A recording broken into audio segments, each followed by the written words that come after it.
Top ട്യൂഷന്റെ biology ട്യൂട്ടോറിയലിലേക്ക് എല്ലാവർക്കും സ്വാഗതം. ഇന്നത്തെ ട്യൂട്ടോറിയലിൽ നമ്മൾ പഠിക്കാൻ പോകുന്നത് ചാപ്റ്റർ 1-ലെ ജെനറ്റിക്സ് ഓഫ് ലൈഫിൽ വരുന്ന ലെറ്റസ് അസസ് സെക്ഷനിലെ question ആൻസേഴ്സുകളാണ്.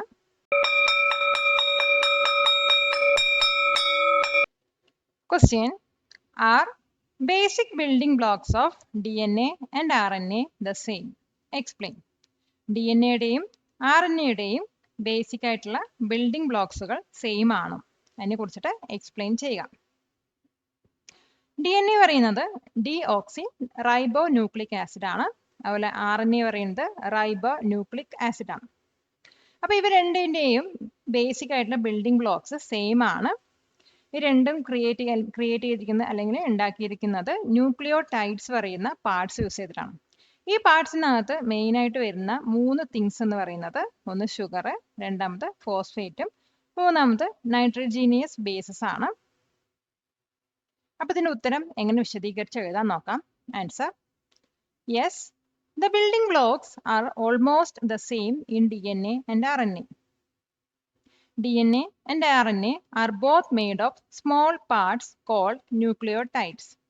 Each nucleotide has 3 things: sugar, phosphate, nitrogenous base. Question: analyze the statements and choose the appropriate one. അപ്പോൾ നമുക്ക് 3 സ്റ്റേറ്റ്മെന്റ് തന്നിട്ടുണ്ട്. അത് അനലൈസ് ചെയ്തിട്ട് താഴെ തന്നിരിക്കുന്ന ഓപ്ഷനിൽ നിന്നും കറക്റ്റ് ഓപ്ഷൻ ചൂസ് ചെയ്യാനാണ് പറയുന്നത്. ഈ 3 സ്റ്റേറ്റ്മെന്റ് ഏതൊക്കെയാണെന്ന് നോക്കാം.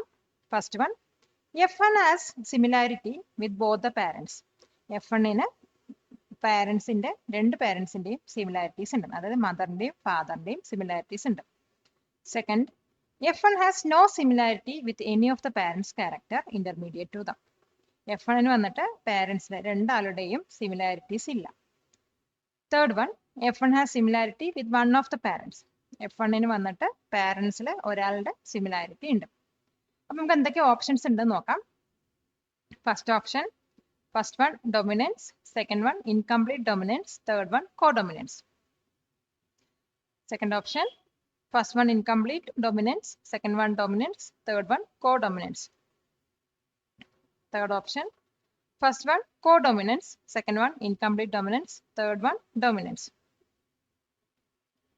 Last option: first one dominance, second one codominance, third one incomplete dominance. അപ്പോൾ ഇതിൽ കറക്റ്റ് ഓപ്ഷൻ വരുന്നത് സി ആണ്. കാരണം എന്താ വെച്ചാൽ കോഡൊമിനൻസ് പറഞ്ഞാൽ പേരൻസിന്റെ രണ്ടാളുടെയും സിമിലാരിറ്റീസ് ഉണ്ടെങ്കിൽ അതിന് നമ്മൾ കോഡൊമിനൻസ് പറയാം. പിന്നെ വരുന്നത് പാരൻസിന്റെ രണ്ടുപേരുടെയും സിമിലാരിറ്റി ഇല്ലെങ്കിൽ അതിന് നമ്മൾ പറയുന്നത് ഇൻകംപ്ലീറ്റ് ഡൊമിനൻസ് ആണ്. പിന്നെ തേർഡ് വൺ പറയുന്നത് ഒരു പാരന്റിന്റെ സിമിലാരിറ്റീസ് കാണിക്കണമെങ്കിൽ അതിന് ഡൊമിനൻസ് എന്നാണ് പറയാം. അപ്പോൾ കറക്റ്റ് വരുന്നത് ആദ്യത്തെ കോഡൊമിനൻസും പിന്നെ ഇൻകംപ്ലീറ്റ് ഡൊമിനൻസും പിന്നെ ഡൊമിനൻസും ആണ്. അപ്പൊ തന്നിരിക്കുന്ന ഓപ്ഷനിൽ സി ആണ് കറക്റ്റ് ആൻസർ ആയിട്ട് വരുന്നത്. അപ്പൊ ആൻസർ നോക്കാം. C: first one codominance, second one incomplete dominance, third one dominance. ഇതിൽ ഡൊമിനൻസ് എന്താണ്, ഇൻകംപ്ലീറ്റ് ഡൊമിനൻസ് എന്താണ്, കോഡൊമിനൻസ് എന്താണെന്ന് എക്സ്പ്ലെയിൻ ചെയ്തിട്ടുണ്ട്. അത് നോക്കാം. Dominance: F1 shows only one parent's trait, the dominant one. Incomplete dominance: F1 shows a blend of both parents, intermediate trait. Third one, codominance: F1 shows both parents' traits separately but equally. അതായത് dominance പറഞ്ഞാൽ പാരൻസിൽ ഒരാളിന്റെ similarity F1 കാണിക്കുന്നു. Incomplete dominance പറഞ്ഞാൽ പാരൻസിന്റെ രണ്ടുപേരുടെയും character കാണിക്കില്ല, പക്ഷെ രണ്ടുപേരുടെയും സിമിലാരിറ്റിന്റെ ഒരു blend ആയിരിക്കും അവിടെ കാണിക്കുന്നത്. അതിനാണ് ഇന്റർമീഡിയറ്റ് ട്രേറ്റ് എന്ന് പറഞ്ഞത്. പിന്നെ വരുന്നത് കോഡൊമിനൻസ് ആണ്. കോഡൊമിനൻസ് പറഞ്ഞാൽ രണ്ട് പാരൻസിന്റെ സിമിലാരിറ്റീസും കാണിക്കുന്നതിനാണ് കോഡൊമിനൻസ് എന്ന് പറയുന്നത്.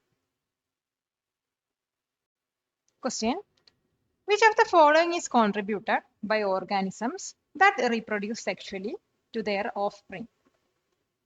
സെക്ഷലി റീപ്രൊഡ്യൂസ് ചെയ്യുന്ന ഓർഗാനിസങ്ങൾ അവയുടെ ഓഫ്സ്പ്രിങ്ങിന് വേണ്ടിയിട്ട് കോൺട്രിബ്യൂട്ട് ചെയ്യുന്നത് താഴെ തന്നിരിക്കുന്ന ഓപ്ഷനുകളിൽ ഏതാണെന്ന് ചോദിക്കുന്നത്.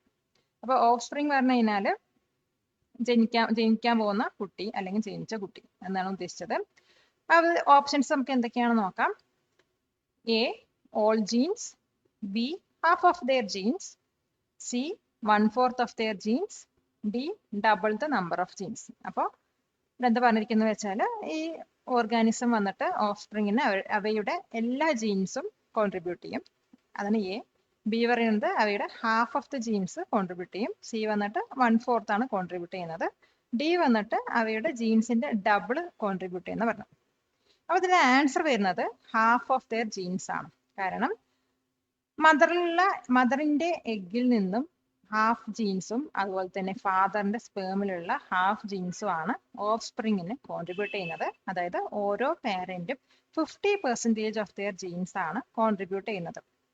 അതുകൊണ്ട് ഇതിന്റെ ആൻസർ പറയുന്നത് ഹാഫ് ഓഫ് ദെയർ ജീൻസ് ആണ്. ഇതിന്റെ ആൻസർ എങ്ങനെ എഴുതാൻ നോക്കാം. Answer B, half of their genes. Explanation: in sexual reproduction, offspring get half of their genes from the mother via egg, half from the father via sperm.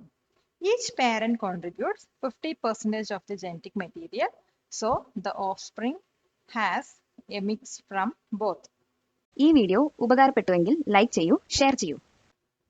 Question: a tall pea plant with purple flowers, that is dominant character, is crossed with a dwarf plant with white flowers. അതായത് ഒരു tea plant ഉണ്ട്, അതിനകത്ത് purple flowers ഉണ്ടാവുക. ആ tea പ്ലാന്റിന് വന്നിട്ട് dominant character ആണ് വരുന്നത്. ഡൊമിനന്റ് ക്യാരക്ടർ പറഞ്ഞാൽ ഏതെങ്കിലും ഒരു പാരന്റ് ക്യാരക്ടേഴ്സ് കാണിക്കുന്നതിനെയാണ്. ഇത് വന്നിട്ട് ഒരു വൈറ്റ് ഫ്ലവേഴ്സ് പ്രൊഡ്യൂസ് ചെയ്യുന്ന ദ്വാഫ് പ്ലാന്റുമായിട്ട് ക്രോസ് ചെയ്തിട്ടുണ്ട്. ദ്വാഫ് പ്ലാന്റ് പറഞ്ഞാൽ ഹൈറ്റ് ഇല്ലാത്ത പ്ലാന്റുമായിട്ട് ക്രോസ് ചെയ്തിട്ടുണ്ട്. അങ്ങനെയാണെങ്കിൽ താഴെ തന്നിരിക്കുന്ന ക്വസ്റ്റ്യൻസിന് നമ്മൾ ആൻസർ ചെയ്യാനാണ് പറയുന്നത്. ആദ്യത്തെ ക്വസ്റ്റ്യൻ എന്താണെന്ന് നോക്കാം. Illustrate the D hybrid cross of these and write the F2 ratio. അപ്പോൾ ഈ തന്നിരിക്കുന്നതിന്റെ ഡി ഹൈബ്രിഡ് ക്രോസിനെ കുറിച്ചിട്ട് ഇലിസ്ട്രേറ്റ് ചെയ്തിട്ട് F2 വരുന്ന റേഷ്യോ എന്താണെന്ന് കൂടെ എഴുതണം. അപ്പൊ ഡി ഹൈബ്രിഡ് ക്രോസ് എന്ന് പറഞ്ഞു കഴിഞ്ഞാൽ പാരന്റ്സിൽ നിന്നും ഓഫ് സ്പ്രിംഗ് പറഞ്ഞാൽ സന്തതികളിലേക്ക് രണ്ട് വ്യത്യസ്ത സവിശേഷതകൾ ഉണ്ടാവും. അതായത് രണ്ട് ക്യാരക്ടറിസ്റ്റിക്സ് എങ്ങനെ പാരമ്പര്യമായി ലഭിക്കുന്നു എന്നതിനെ കുറിച്ചുള്ള പഠനമാണ് ഡി ഹൈബ്രിഡ് ക്രോസ് എന്ന് പറയുന്നത്. അപ്പോൾ ഇവിടെ പർപ്പിൾ ഫ്ലവേഴ്സ് ക്രിയേറ്റ് ചെയ്യുന്ന ടോൾ പ്ലാന്റിനകത്ത് നമ്മൾ വൈറ്റ് ഫ്ലവേഴ്സ് പ്രൊഡ്യൂസ് ചെയ്യുന്ന ദ്വാഫ് പ്ലാന്റ് ആണ് ക്രോസ് ചെയ്യുന്നത്. അപ്പൊ ഇതിന്റെ ഫസ്റ്റ് ജനറേഷൻ എടുക്കുകയാണെങ്കിൽ എല്ലാ പ്ലാന്റ്സിനും പർപ്പിൾ ഫ്ലവേഴ്സ് തന്നെയാണ് ഉണ്ടാവുന്നത്. അതേസമയം സെക്കൻഡ് ജനറേഷൻ എടുത്തു കഴിഞ്ഞാൽ 3 പർപ്പിൾ ഫ്ലവേഴ്സിന് ഒരു വൈറ്റ് ഫ്ലവേഴ്സ് പ്രൊഡ്യൂസ് ചെയ്യുന്നത്. അതായത് 3:1 റേഷ്യോ ആയിരിക്കും സെക്കൻഡ് ജനറേഷനിൽ പ്രൊഡ്യൂസ് ആവുന്നത്. അപ്പൊ ഇതിന്റെ ആൻസർ ഒന്നും കൂടി ഇങ്ങനെ വിശദീകരിച്ച് എഴുതാൻ നോക്കാം. Answer: a tall pea plant with purple flowers crossed with a dwarf plant with white flowers gives all tall purple plants in F1. അതായത് ഫസ്റ്റ് ജനറേഷനിൽ ടോൾ ആയിട്ടുള്ള പർപ്പിൾ പ്ലാന്റ്സ് ആയിരിക്കും കിട്ടുന്നത്. In F2, the offspring shows a 3:1 ratio, that is 3 tall purple, 1 tall white. Second ജനറേഷനിൽ 3:1 പറഞ്ഞ റേഷ്യോയിലായിരിക്കും plants ഉണ്ടാവുക. അതായത് 3 purple പ്ലാന്റിന് ഒരു വൈറ്റ് പ്ലാന്റ് എന്ന രീതിയിലായിരിക്കും അവിടെ ഓഫ് സ്പ്രിങ് ഉണ്ടാവുന്നത്. Question: a tall pea plant with purple flowers, that is dominant character, is crossed with a dwarf plant with white flowers. ഇത് നമ്മൾ നേരത്തെ ഡിസ്കസ് ചെയ്യുന്ന അതേ ക്വസ്റ്റ്യൻ തന്നെ, അതിന്റെ കണ്ടിന്യൂഷൻ ആണ്. അപ്പൊ ഇതിൽ വരുന്ന മറ്റ് ക്വസ്റ്റ്യൻസ് ഏതൊക്കെയാണെന്ന് നോക്കാം. Did characters that differ from the parents appear in the F2 generation by? F2 ജനറേഷനിലാണോ പാരന്റ്സിന്റെ ക്യാരക്ടറിസ്റ്റിക്സ് നിന്നും ഓഫ് സ്പ്രിങ്ങിന്റെ പുതിയ ക്യാരക്ടറിസ്റ്റിക്സ് അപ്പിയർ ചെയ്യുന്നത്? ആണെങ്കിൽ എന്താണ് കാരണം എന്നാണ് ചോദിച്ചിരിക്കുന്നത്.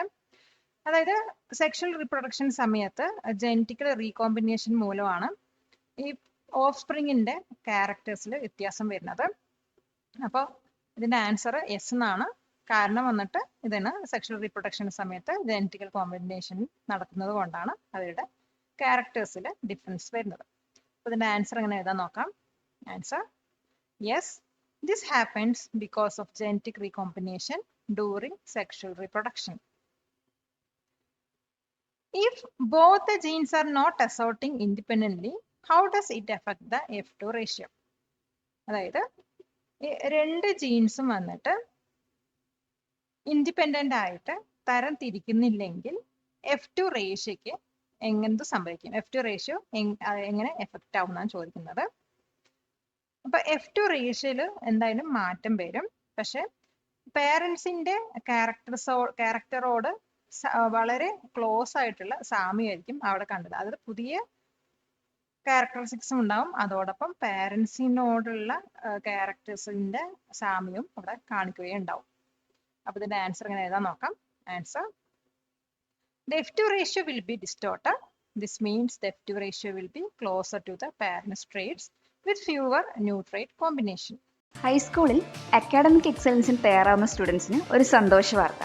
ടോപ്പ് ട്യൂഷന്റെ എക്സ്പീരിയൻസ് ടീച്ചേഴ്സ് നിങ്ങൾക്ക് എക്സെപ്ഷണൽ അക്കാഡമിക് കോച്ചിങ് നൽകുന്നു.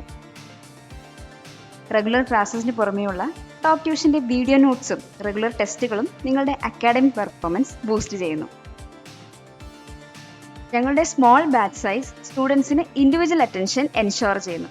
ടോപ്പ് ട്യൂഷന്റെ എക്സാം റിവിഷൻ ആൻഡ് എക്സാം പ്രിപ്പറേഷനിലൂടെ ഉയർന്ന മാർക്കുകൾ സ്കോർ ചെയ്യാം. ഞങ്ങളുടെ face to face class join ചെയ്യുവാൻ ഇന്ന് തന്നെ വിളിക്കുക 8006066363. Question: how does dominance, codominance and incomplete dominance differ from one another?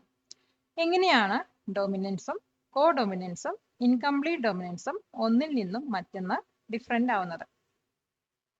നമുക്കറിയാം, പാരൻസിന്റെ, അതായത് മദറിന്റെയും ഫാദറിന്റെയും 50% ജീൻസ് കമ്പൈൻ ചെയ്തിട്ടാണ് ഒരു ഓഫ് സ്പ്രിങ് ഉണ്ടാവുന്നത്. അപ്പൊ അതില് ഒരു ജീന് വന്നിട്ട് മറ്റൊരു ജീനിന്റെ എഫക്റ്റിനെ ഹൈഡ് ചെയ്തിട്ട് അതിൽ ഏതാണോ സ്ട്രോങ്ങർ ആയിട്ടുള്ള ജീന് അതിന്റെ ട്രേറ്റ്സ് കാണിക്കുകയാണെങ്കിൽ, ട്രേറ്റ്സ് പറഞ്ഞാൽ ക്യാരക്ടറിസ്റ്റിക്സ് കാണിക്കുകയാണെങ്കിൽ അതിന് നമ്മൾ ഡോമിനൻസ് എന്ന് പറയും. അപ്പൊ ഡോമിനൻസ് എങ്ങനെ എഴുതാൻ നോക്കാം. One gene type hides the effect of the other. Only the stronger trait shows up in the organism. ഇനി കോഡോമിനൻസിനെ കുറിച്ച് പറയുകയാണെങ്കിൽ, കോഡോമിനൻസ് എന്ന് പറഞ്ഞു കഴിഞ്ഞാൽ മദറിന്റെ ജീനും അതുപോലെ തന്നെ ഫാദറിന്റെ ജീനും ഈ രണ്ടും ഒരുമിച്ച് രണ്ടിന്റെയും ട്രേറ്റ്സ് കാണിക്കുന്നുണ്ടെങ്കിൽ, രണ്ടും ഒരുമിച്ച് കാണിക്കുന്നുണ്ടെങ്കിൽ അതിന് നമ്മൾ കോഡോമിനൻസ് എന്നാണ് പറയാം. അപ്പൊ അതിന്റെ ആൻസർ എങ്ങനെ എഴുതാൻ നോക്കാം. കോഡോമിനൻസ്: both gene type show up equally. You can see both traits at the same time like spots or stripes. ഇനി മൂന്നാമത് വരുന്നത് ഇൻകംപ്ലീറ്റ് ഡൊമിനൻസ് ആണ്. ഇൻകംപ്ലീറ്റ് ഡൊമിനൻസ് പറഞ്ഞാൽ പാരന്റിന്റെ ജീനും അതുപോലെ തന്നെ ഫാദറിന്റെ ജീനും കൂടെ ബ്ലെൻഡ് ചെയ്തിട്ട് ഒരു പുതിയൊരു ട്രേറ്റ് കാണിക്കുകയാണ്. ട്രേറ്റ്സ് പറഞ്ഞാൽ ക്യാരക്ടറിസ്റ്റിക്സ് കാണിക്കുകയാണെങ്കിൽ അതിന് നമ്മൾ ഇൻകംപ്ലീറ്റ് ഡൊമിനൻസ് എന്നാ പറയാം. അപ്പൊ അതെങ്ങനെ എഴുതാൻ നോക്കാം. Incomplete dominance: both gene type mix together. The result is a blend, like red and white making pink. Question: different phenotypic ratios are obtained in monohybrid and dihybrid cross. Why? What does it indicate about the inheritance of characters? Monohybrid ക്രോസിനകത്തും അതുപോലെ dihybrid ക്രോസിലും different ആയിട്ടുള്ള phenotypic ratios ആണ് നമുക്ക് obtain ചെയ്യുന്നത്. ഇത് വന്നിട്ട് ക്യാരക്ടേഴ്സിന്റെ ഇൻഹെറിറ്റൻസിനെ കുറിച്ച് എന്താണ് ഇൻഡിക്കേറ്റ് ചെയ്യുന്നത്? അങ്ങനെ രണ്ട് ക്വസ്റ്റ്യൻസ് ആണ് ഇതിനകത്ത് ഉള്ളത്. അപ്പൊ മോണോഹൈബ്രിഡ് ക്രോസിനകത്ത് ഇൻവോൾവ് ചെയ്തിരിക്കുന്നത് ഒരൊറ്റ ട്രേറ്റ് ആണ്. അതേസമയം ഡൈഹൈബ്രിഡ് ക്രോസിനകത്ത് ഇൻവോൾവ് ചെയ്തിരിക്കുന്ന 2 ട്രേറ്റ്സ് ആണ്. ഈ ട്രേറ്റ്സിന്റെ എണ്ണത്തിലുള്ള വ്യത്യാസം തന്നെയാണ് ഫീനോടൈപ്പിക് റേഷ്യോസിൽ വരുന്ന ഡിഫറൻസ് കാണിക്കുന്നത്. അത് മാത്രമല്ല, ജനറ്റിക് ഇന്ററാക്ഷൻ വേരി ചെയ്യുന്നതിനനുസരിച്ച് ഫീനോടൈപ്പിക്കിന്റെ റേഷ്യോസിൽ ഡിഫറൻസ് കാണിക്കും. അപ്പൊ ഈ ആദ്യത്തെ ക്വസ്റ്റ്യന്റെ ആൻസർ എങ്ങനെ എഴുതാൻ നോക്കാം. Answer: different phenotypic ratios are obtained in monohybrid and dihybrid crosses because they involve the inheritance of different numbers of traits and the genetic interactions vary accordingly. A monohybrid cross involves one trait, that is, gives a 3:1 ratio. A dihybrid cross involves 2 traits, that is, gives a 9:3:3:1 ratio. നമ്മുടെ second question വന്നിട്ട് characters inheritance ചെയ്യുന്നതിൽ ഇതെന്താണ് indicate ചെയ്യുന്നത്? ഇപ്പൊ jeans വന്നിട്ട് different ക്രോമോസോംസിലാണ് കിടക്കുന്നതെങ്കിൽ അതിന്റെ traits പറയുന്നത് independently അല്ലെങ്കിൽ സെപ്പറേറ്റ് ആയിട്ട് തന്നെയായിരിക്കും ഇൻഹെറിറ്റ് ചെയ്ത് വരുന്നത്. അപ്പൊ ഇതിന്റെ ഉത്തരം എങ്ങനെ എഴുതാൻ നോക്കാം. Each trait is inherited separately if the genes are on different chromosomes, which follows Mendel's law of inheritance. ഇതുപോലുള്ള വീഡിയോകൾക്കായി ടോപ്പ് ട്യൂഷന്റെ ഈ ചാനൽ സബ്സ്ക്രൈബ് ചെയ്യൂ. Question. Even though a gene responsible for certain characters has more than 2 alleles, why does that particular gene have only 2 alleles in an individual? ഒരു ജീനകത്ത് 2ൽ കൂടുതൽ alleles നമുക്ക് കാണാൻ കഴിയുമെങ്കിലും ഒരു ഇൻഡിവിജ്വലിന്റെ പർട്ടിക്കുലർ ജീനിനകത്ത് 2 അലീൽസ് ആണ് കാണാൻ കഴിയുന്നത്. അതിന്റെ റീസൺ ആണ് ചോദിക്കുന്നത്. ഈ അലീൽസ് പറഞ്ഞു കഴിഞ്ഞാൽ ജീൻസിൽ വരുന്ന ഡിഫറെന്റ് ഫോംസിനെയാണ് പറയുന്നത്. അപ്പോൾ 1ൽ കൂടുതൽ അല്ലെങ്കിൽ 2ൽ കൂടുതൽ അലീൽസ് ഒരു ജീൻസിൽ ഉണ്ടെങ്കിൽ അതിന് നമ്മൾ മൾട്ടിപ്പിൾ അലീൽസ് എന്നാണ് പറയുന്നത്. അതായത് ഇപ്പൊ ഒരു പാരന്റ്, അതായത് ഒരു മദറിൽ നിന്നും അതുപോലെ ഫാദറിൽ നിന്നും നമുക്ക് 2 ജീൻസ് ആണ് ഓഫ്സ്പ്രിങ്ങിന് കിട്ടുന്നത്. അപ്പൊ ഈ 2 ജീൻസിന് 2ൽ കൂടുതൽ അലീൽസ് ഉണ്ടെങ്കിലും ഒരു ഇൻഡിവിജ്വലിന് ജീനിൽ മാക്സിമം 2 അലീൽസേ പാടുകയുള്ളൂ. അതായത് ഓരോ ക്രോമസോമിനും ഓരോ അലീൽസ് വെച്ചിട്ട് 2 അലീൽസെയാണ് കാണാൻ കഴിയുകയുള്ളൂ. അപ്പൊ ഇതിന്റെ ആൻസർ എങ്ങനെ എഴുതാൻ നോക്കാം. Every person has 2 copies of each gene, one from their mother and one from their father.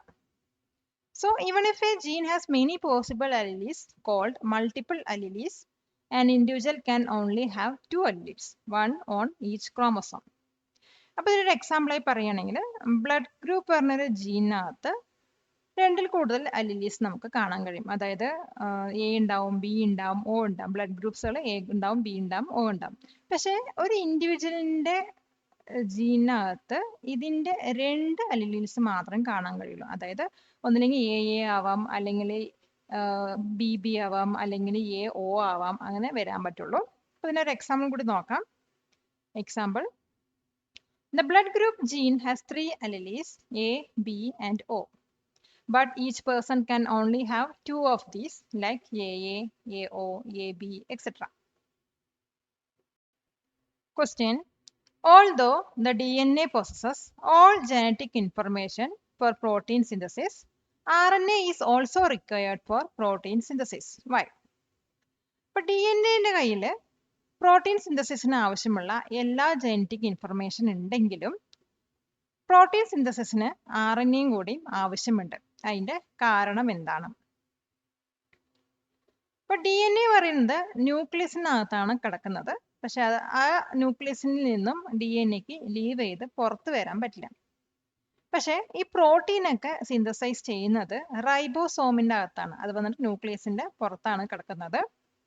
അപ്പൊ ഈ DNA നിന്നുള്ള ഇൻസ്ട്രക്ഷൻസ് റൈബോസോമിലേക്ക് എത്തിക്കാൻ ഒരു മെസ്സഞ്ചറിന്റെ ആവശ്യമുണ്ട്. ഈ മെസ്സഞ്ചർ ആയിട്ടാണ് RNA ആക്ട് ചെയ്യുന്നത്. സ്പെസിഫിക്കലി പറയുകയാണെങ്കിൽ മെസ്സഞ്ചർ RNA, mRNA പറയുന്നത്. അപ്പൊ ഇതിന്റെ ആൻസർ എങ്ങനെ വിശദീകരിച്ച് എഴുതാൻ നോക്കാം. Answer: DNA stays in the nucleus and cannot leave it. Proteins are made in the cytoplasm at structures called ribosomes. So the cell needs a messenger to carry the instructions from DNA to the ribosomes. That messenger is RNA, specifically mRNA, messenger RNA. Question. How do codominance and multiple allelism function in the determination of blood group in the ABO blood grouping in human beings? Explain. ഹ്യൂമൻസിനകത്തുള്ള ABO blood ഗ്രൂപ്പിംഗിൽ blood group determine ചെയ്യുന്നതിൽ കോഡോമിനൻസും multiple അലീൽസിന്റെ function എന്താണ്, അത് explain ചെയ്യാനാണ് പറഞ്ഞിരിക്കുന്നത്. ABO blood ഗ്രൂപ്പിനകത്ത് മെയിനായിട്ട് 3 alleles ആണ് ഉണ്ടാവുന്നത്. അത് ഏതൊക്കെയാണെന്ന് വെച്ചാൽ IA, IB, I എന്നിവയൊക്കെയാണ്. ഇതിനെയാണ് നമ്മൾ മൾട്ടിപ്പിൾ അലീലിസം എന്ന് പറയുന്നത്. ഒരു ഇൻഡിവിജ്വലിനകത്ത് മെയിനായിട്ട് 2 അലീൽസ് ആണ് കാണപ്പെടുന്നത്. ഒന്ന് ഫാദറിൽ നിന്ന് കിട്ടുന്നതും ഒന്ന് മദറിൽ നിന്ന് കിട്ടുന്നതും. അപ്പൊ അതില് IAയും IBയും വന്നിട്ട് കോ ഡൊമിനൻസ് ആയതുകൊണ്ട് ഇവ രണ്ടും നമ്മുടെ ബ്ലഡിൽ പ്രസന്റ് ആണെങ്കിൽ ആ രണ്ടും ഷോ അപ്പ് ചെയ്യും. അതായത് ഇപ്പൊ നമ്മുടെ ബ്ലഡിനകത്ത് IAയും IBയും ഉണ്ടെങ്കിൽ നമുക്ക് നമ്മുടെ ബ്ലഡ് ഗ്രൂപ്പ് കിട്ടുന്നത് AB പറയുന്നതായിരിക്കും. അതേസമയം ഐ പറയുന്നത് വളരെ വീക്ക് ആയതുകൊണ്ട് 2 അല്ലീൽസും ഐ ആയാൽ മാത്രമാണ് അത് ഷോ അപ്പ് ചെയ്യുന്നത്. ഫോർ എക്സാമ്പിൾ ആയിട്ട് പറയുകയാണെങ്കിൽ ഇപ്പോൾ ഐ എ ഉണ്ട്, അതുപോലെ ഐ ബി ഉണ്ട്. അപ്പൊ ഇതിൽ നമുക്ക് ഷോ ചെയ്യുന്നത് എ ബി പറയുന്ന ബ്ലഡ് ഗ്രൂപ്പ് ആയിരിക്കും. ഇനി ഐ ബിയും വന്നാൽ അത് നമ്മൾ ഷോ ചെയ്യുന്നത് ബ്ലഡ് ഗ്രൂപ്പ് ബി ആയിരിക്കും. ഇനി രണ്ടും ഐ എയും ആണെങ്കിൽ അവിടെ നമുക്ക് ഷോ ചെയ്യുന്നത് എ ഗ്രൂപ്പ് ആയിരിക്കും. ഇനി രണ്ടും ഐ ആണെങ്കിൽ അവിടെ നമുക്ക് കിട്ടുന്ന ബ്ലഡ് ഗ്രൂപ്പ് ഒ ആണ്. അപ്പൊ ഇതിന്റെ ഉത്തരം ഒന്നുകൂടി ഇങ്ങനെ വിശദീകരിച്ച് എഴുതാൻ നോക്കാം. Answer: The ABO blood group is controlled by 3 alleles IA, IB and IA. This is called multiple allelism. A person gets 2 alleles, one from each parent. IA and IB are codominant. So if both are present, both show up. That is blood group AB. The I allele is weak, so it only shows when both alleles are I. For example, blood group O. Example: IA or IAI gives blood group A. IB or IBI gives blood group B. IAIB gives AB codominance. II gives blood group O. Question: All ova formed in females contain one type of sex determining chromosome Y. ഫീമെയിലിനകത്തുള്ള എല്ലാ ഓവയിലും ഒരു type sex chromosome ആണ് കാണപ്പെടുന്നത്. എന്തുകൊണ്ട്? അപ്പൊ ഫീമെയിലിനകത്ത് നമുക്ക് മെയിനായിട്ട് 2 chromosome ആണ് കാണപ്പെടുന്നത്. അതായത് XX പറഞ്ഞ ക്രോമസോം ആണ് കാണപ്പെടുന്നത്. എഗ് പ്രൊഡ്യൂസ് ചെയ്യുന്ന സമയത്ത് ഓരോ എഗ്ഗിനും ഓരോ എക്സ് ക്രോമസോം ആണ് കിട്ടുന്നത്. അതുകൊണ്ടാണ് ഫീമെയിൽസിൽ പ്രൊഡ്യൂസ് ചെയ്യുന്ന എല്ലാ ഓവത്തിലും ഒരേ ടൈപ്പ് സെക്സ് ക്രോമസോം നമുക്ക് കാണാൻ കഴിയുന്നത്. ഇനി ഒരു ബേബിയുടെ സെക്സ് എങ്ങനെ ഡിറ്റർമൈൻ ചെയ്യുന്നു വെച്ചാൽ, ഇപ്പൊ നമ്മൾ പറഞ്ഞു ഓരോ എഗ്ഗിനകത്തും ഓരോ എക്സ് ക്രോമസോം ആണ് കാണപ്പെടുന്നത്. ഇനി സ്പേമിനകത്ത് നമുക്ക് എക്സ് ക്രോമസോം ഉണ്ടാവും, അതുപോലെ വൈ ക്രോമസോം ഉണ്ടാവും. ഇതിൽ ഏതെങ്കിലും ഒരു ക്രോമസോം ഉണ്ടാവും. അപ്പൊ ഈ സ്പേമിനകത്ത് എക്സ് ക്രോമസോം ആണ് ഉള്ളത് വെച്ചാൽ എഗ്ഗിലുള്ള എക്സ് ക്രോമസോമും കൂടി കമ്പൈൻ ചെയ്തിട്ട് അവിടെ XX പറയുന്ന ഒരു ഫീമെയിൽ ക്രോമസോം ആണ് ഉണ്ടാവുന്നത്. അതേസമയം സ്പേമിനകത്ത് വൈ ആണ് ക്രോമസോം വെച്ചാൽ എഗ്ഗിലുള്ള എക്സും അതുപോലെ സ്പേമിനുള്ള വൈയും കൂടെ കമ്പൈൻ ചെയ്തിട്ട് XY പറയുന്ന ഒരു മെയിൽ ക്രോമസോം ആണ് അവിടെ ഉണ്ടാവുന്നത്. അപ്പൊ ഇതിന്റെ ആൻസർ എങ്ങനെ വിശദീകരിച്ച് എഴുതാൻ നോക്കാം. Answer: Females have 2 X chromosomes, that is XX. When eggs are made, each egg gets 1 X chromosome. This is why all eggs have the same type of sex chromosome, that is an X. The sex of the baby is decided when the egg, that is X chromosome, meets the sperm which can carry either an X or a Y chromosome. Palakkad നിവാസികളെ, ഞങ്ങളുടെ class room ട്യൂഷനിലേക്ക് നിങ്ങളെല്ലാവരും സ്വാഗതം ചെയ്യുന്നു. മറ്റൊരു വീഡിയോയുമായി നമുക്ക് വീണ്ടും കാണാം.